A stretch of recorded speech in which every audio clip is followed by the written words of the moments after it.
Daily bus മലയാളത്തിലേക്ക് എല്ലാവർക്കും സ്വാഗതം. 1999 മഹേഷ് ബാബു സംവിധാനം ചെയ്ത മഴവില്ല് എന്ന മൂവിയുടെ കഥയാണ് ഞാൻ ഇന്നിവിടെ പറയാൻ പോകുന്നത്. ഈ കഥയെക്കുറിച്ച് പറയുകയാണെങ്കിൽ പ്രണയ ത്രില്ലർ മൂവി എന്ന് തന്നെ വേണം പറയാൻ. ഇതിൽ കേന്ദ്ര കഥാപാത്രങ്ങളെ അവതരിപ്പിച്ചിരിക്കുന്നത് കുഞ്ചാക്കോ ബോബൻ, വിനീത്, പ്രീതി ഹിന്ദി ആക്ട്രസ് ആണ്, അതുപോലെ പ്രവീണ, ഇവരെല്ലാം പ്രധാന കഥാപാത്രങ്ങളെ അവതരിപ്പിച്ചതാണ്. ഇതിൽ കുഞ്ചാക്കോ ബോബൻ മഹേഷായും, വിനീത് വിജയ് കൃഷ്ണനായും, പ്രീതി വീണയായും മാറുന്നു. ഈ കഥ നടക്കുന്നത് ജർമ്മനിയിലാണ്.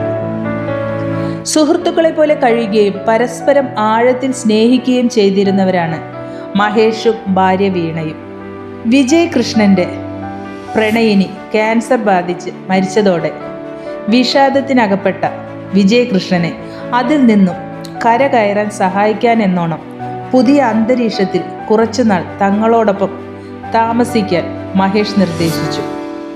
പല സന്ദർഭങ്ങളിലും വീണയ്ക്ക് നീനയോട് സാമ്യമുള്ളതായി തോന്നിയ വിജയ് കൃഷ്ണന് വീണയോട് താല്പര്യം തോന്നി തുടങ്ങി. ഇത് മനസ്സിലാക്കിയ മഹേഷ് വീണയെ ഇക്കാര്യം അറിയിക്കാതെ വിജയകൃഷ്ണനുമായി ഒരു പാറക്കെട്ടിൽ വെച്ച് സംസാരിക്കുന്നു. വീണയോടുള്ള താല്പര്യം മറന്ന് മടങ്ങിപ്പോവാൻ മഹേഷ് ആവശ്യപ്പെടുന്നു. അവിടെ വെച്ച് വിജയകൃഷ്ണൻ മഹേഷിനെ കൊലപ്പെടുത്തുന്നു. അതൊരു അപകട മരണമായി ചിത്രീകരിക്കപ്പെട്ടു. എന്നാൽ മഹേഷിന്റെ ക്യാമറയിൽ ഈ ദൃശ്യങ്ങൾ പതിഞ്ഞത് വിജയകൃഷ്ണൻ അറിഞ്ഞിരുന്നില്ല. നാളുകൾക്ക് ശേഷം വിജയകൃഷ്ണന്റെ ഇഷ്ടമറിഞ്ഞ വീണയുടെ സുഹൃത്ത് വീണയോട് അവനെ സ്വീകരിക്കാൻ നിർദ്ദേശിക്കുന്നു. പക്ഷെ മഹേഷിന്റെ ക്യാമറയിൽ പതിഞ്ഞ ഫോട്ടോകൾ കണ്ട് സത്യം മനസ്സിലാക്കിയ വീണ നിശബ്ദയായിരുന്നു.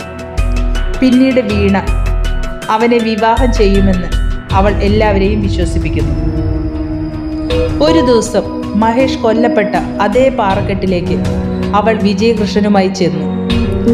താൻ സത്യം മനസ്സിലാക്കിയതായി അവൾ അവിടെ വെച്ച് വെളിപ്പെടുത്തിയതോടെ വിജയകൃഷ്ണൻ ഭയന്നു. എന്നാൽ വീണ അവന് വേണ്ടി കരുതി വെച്ച ശിക്ഷ മറ്റൊന്നായിരുന്നു. അവന്റെ മുൻപിൽ വെച്ച് അതേ പാറക്കെട്ടിൽ നിന്നും താഴേക്ക് ചാടിക്കൊണ്ട് അവൾ ആത്മഹത്യ ചെയ്യുന്നു. ഈ കഥ അതിമനോഹരമായ ഒരു പ്രണയ ത്രില്ലർ തന്നെയാണ്. നിങ്ങളെല്ലാവരും ഇത് കാണണം. ഈ വീഡിയോ നിങ്ങൾക്ക് ഇഷ്ടപ്പെട്ടാൽ സബ്സ്ക്രൈബ് ചെയ്യാൻ മറക്കല്ലേ. Thank you.